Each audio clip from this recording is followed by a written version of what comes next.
Hi, my name is Erin Moriarty, and for as long as I can remember it, the media has been telling my story. Let's discuss it. I am a millennial, so as I grew up, I remember all of the headlines. Millennials are entitled, we're lazy, we don't want to work hard, we just want things for free, we're killing the economy, our avocado toast is killing all of the restaurants, and that's why we can't afford to buy houses. Something along those lines. For me, it was like they were talking about another generation.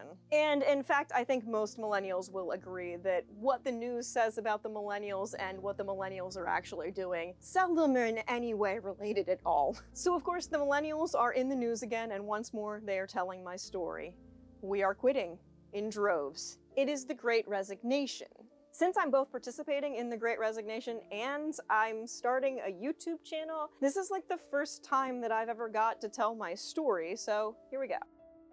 Now, just as an aside, I usually plan or script my content out somewhat, but this is an off-the-cuff video, partially because burnout has turned my brain to cheese, and also because I'm starting to get my new studio up and running, so I apologize if it is a little less structured than usual.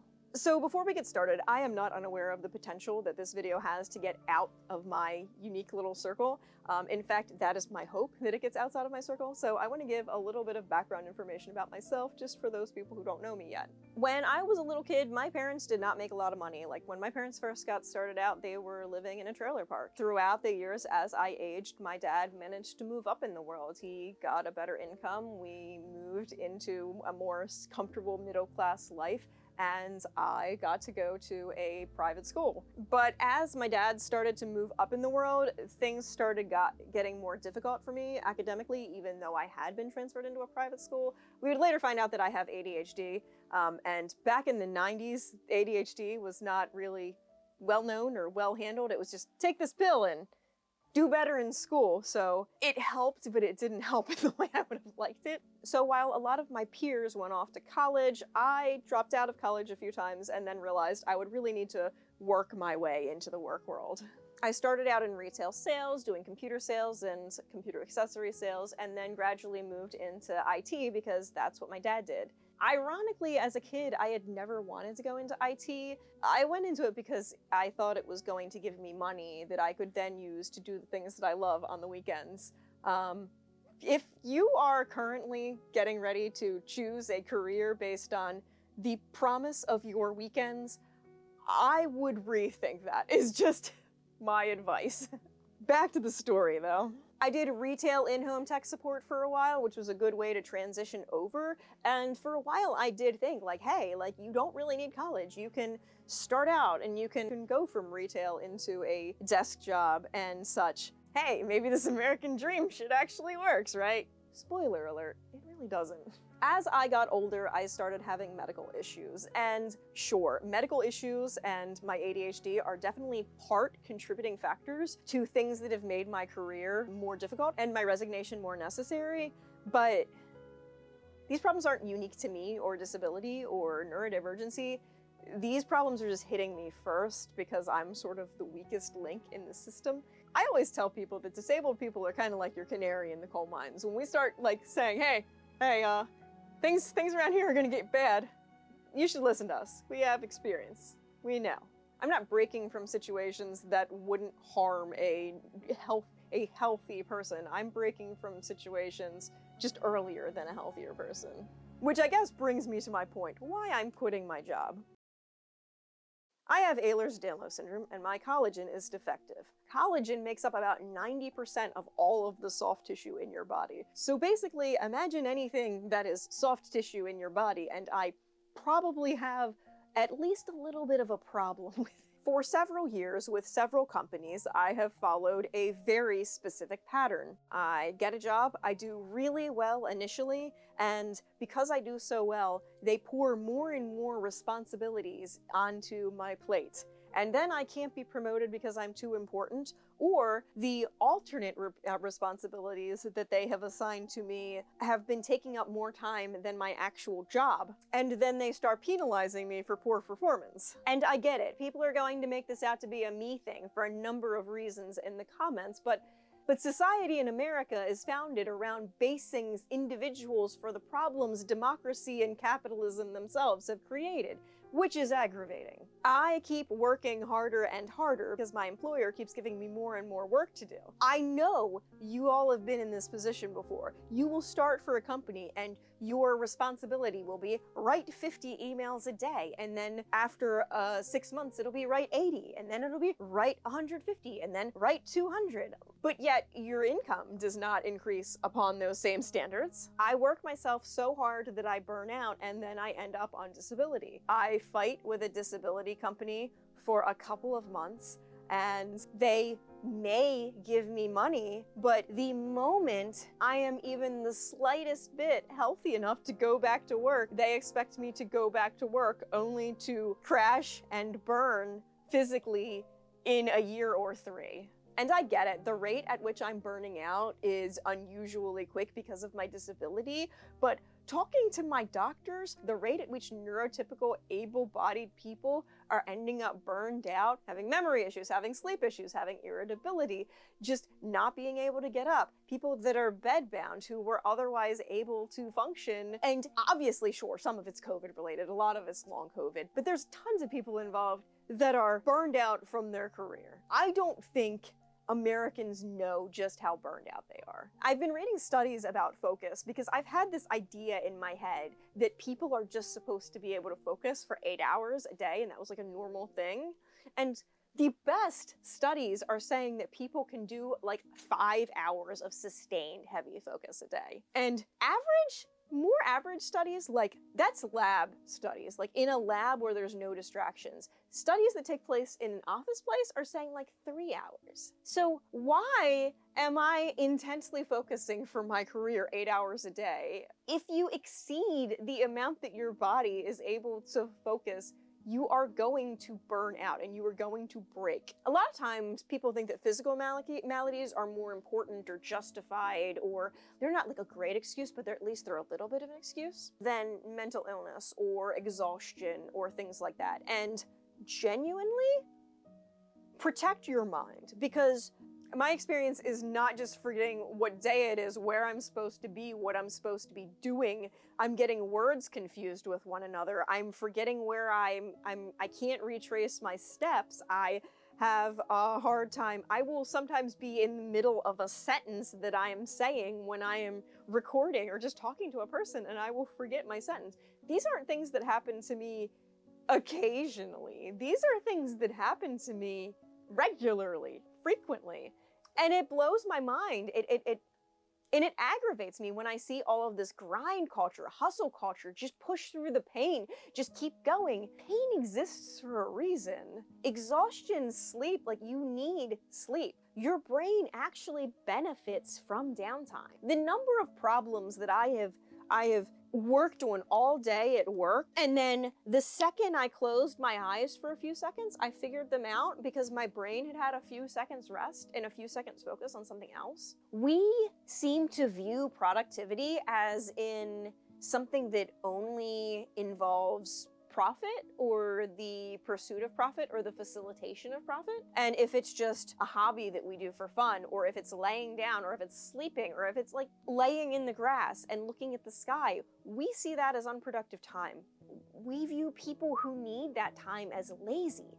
And that's some of the worst stuff that society has taught you. Society has taught you those things because if you value those things, you're not going to be at the grind working for them as hard as you can to make some millionaire or billionaire as much profit as possible while you make meager pennies, fractions of a penny for every dollar they make. But I mean, even out of just the immediate disability limitations, what work is offering of millennials in general is not worth it. I'm gonna be honest. I look at my dad and I see him able to move up and to improve our standards throughout my life. And I look at my own career, I worked my ass off and I a lot of bad things happen. So I don't have to put trigger warnings on this video. A lot of bad things happened. I worked really hard. I tolerated a lot of bad things happening to me that hurt me physically and mentally. Like, even if I wasn't disabled, if it was a financial option for me to quit, I probably would be millennial quitting right now. There's this whole, like, you're gonna work your ass off so you can retire, but I don't know if you've looked out there. People are dying. We're acting like this whole panorama is over, but people are still out there just going. I'm sorry, like, and it's only gonna get worse. This isn't done, and I am not going to work my ass off to die before I even get to do anything in life. Like, I always had planned to travel, and because of my immune system, I don't know, like, travel really isn't in the cards for me, probably. There are a tremendous number of things that I sacrificed for my job. Like, I prioritized my career above friendships and relationships all the time, and it's never worth it. Like, the one thing that I caution people is you are never more than a number if your company has more than, like, I don't know, 1,000 or so employees. Like, your boss may be able to convince you that your company cares about you, and if you're really important and you have a really good job title, sure, maybe, but at some point in time, you will not be worth the amount of money that they want you to be worth, and they will get rid of you. Or you will need something from them that they are unwilling to give, and your only recourse will be to leave. You know, we used to have more labor unions and things like that, so we could push back against things like the number of places that I've worked that have things like mandatory overtime, mandatory on-call, mandatory nights and weekends and holidays. Like, the number of companies where that was mandatory and I was still making not that much money, not a living wage, phenomenal. Some of the places that I have worked hardest in my life, I have been paid the least, which I will defend the rights of retail sales associates to their death. And the obnoxious thing is this isn't a decision that I'm making for myself. It's a decision that is being made for me because of the circumstances. Did I want to quit my job and start a YouTube career? Yes. Did it make financial sense? Not really. Pretty risky decision.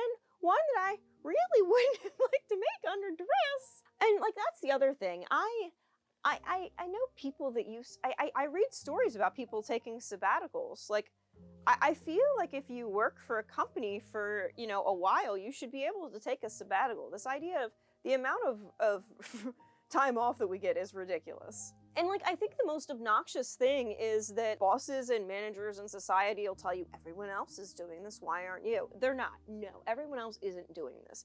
Everyone else is surviving, if barely.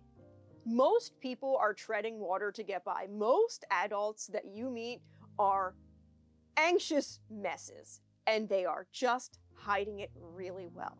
Which, by the way, if you like this video, please like, comment, subscribe, share it with your friends. That really helps me out a lot. I could kind of use it, please. People will tell you things like, everybody can do this, why can't you? Everyone isn't doing this. I mean, sure, everyone's doing this, but is everyone doing it well? Think about most people in situations in your life. People would like you to think that their lives are all Facebook and Instagram perfect, and they're not. Like, just think about how crazy people were going stuck in their homes at the beginning of the pandemic. People are messy. That's just the truth, okay? A lot of people are not getting their obligations done either at their home or with their families. Sorry, that's just the truth. And then people tell you other people have it worse than you and they're not giving up. Sure, everybody does have struggles, and everybody has a different level of ability to handle those struggles, and that's fine. The whole point of having a civilized society is so that the people who are born weaker or poorer or whatever can still thrive. They don't have to die. Like, that's the whole point of medical science, is so people don't have to die. Most people's problems are entirely valid, and in fact, most people's problems are caused by capitalistic oppression in some way or another. And why do people say these things? Because they are silencing and controlling phrases that can be used from a high, and then the people in the middle hear what the word of the rich billionaires is, and they're like, ha! Because the billionaires say grind works, I'm going to make fun of all of the people who don't grind. Meanwhile, the billionaires are doing fuck all because they're rich, like, and everyone else is grinding for nothing. Or, sure, I mean, I'm not gonna say that people never get rich. I mean, obviously, YouTube is a great example against that. But the large majority of the time, people that work their butts off get insignificant rewards to show for it. People say those things because they don't want to hear what you have to say. Because a lot of people are only good people because they turn a blind eye to the things that are going wrong around them. If people could prove that they were aware how bad, like, some people had it, it would be clear how horrible they were and the things that they were complicit in. Like, I'll be real, the reason that YouTubers that are problematic still have views is because there are tons of problematic people who do the same thing that YouTuber does and therefore don't care about their moral decisions one way or the other. It's profitable to capitalism and business owners to keep us quiet, to keep us identical cogs that work exactly the same in the system, which, oh my god, identical job descriptions that, like, everyone has to conform to, they are the worst, literally the worst. I will do an entire video. If any small topic in this video has interested you, please let me know and I'll do a large topic on it. This was just like I said, an off-the-cuff rant. If you like off-the-cuff rants, I may make more. People believe that privilege is one of these things that you either have or you don't have. And that is problematic when the personal cost for brilliance is directly attached to your privilege. The less rich, connected, white, able, neurotypical, well-educated, mentally well, heterosexual, and male you are, the harder your struggles are going to be and the higher the cost is going to be. Why, hello there. Editing Aaron here. I got tired the other night, so I didn't complete my rant. But basically the point that I was making was that a lot of those factors are not things that I was blessed by, and thus my career has been fairly challenging and not nearly as rewarding as I would like for it to be. So I quit, I guess. I'm definitely going to be continuing to do videos about this phenomenon. I have a video coming up about welcome to disability that is kind of targeted at people that are newly disabled either by the panorama or by something else. So if you like disability, if you like lifestyle, fashion, any of those types of things, I'm definitely going to have content related to that. General nerdery, neurodivergency, you know, a lot of things. I also have a couple of videos coming up about slow fashion too, so if that is of interest to you, make sure you stick around. Thank you so very much. Liking, commenting, and subscribing on my videos, watching till the end. It helps me, a disabled neurodivergent creator, a ton, and I genuinely appreciate it a lot. Thank you so much. Bye-bye.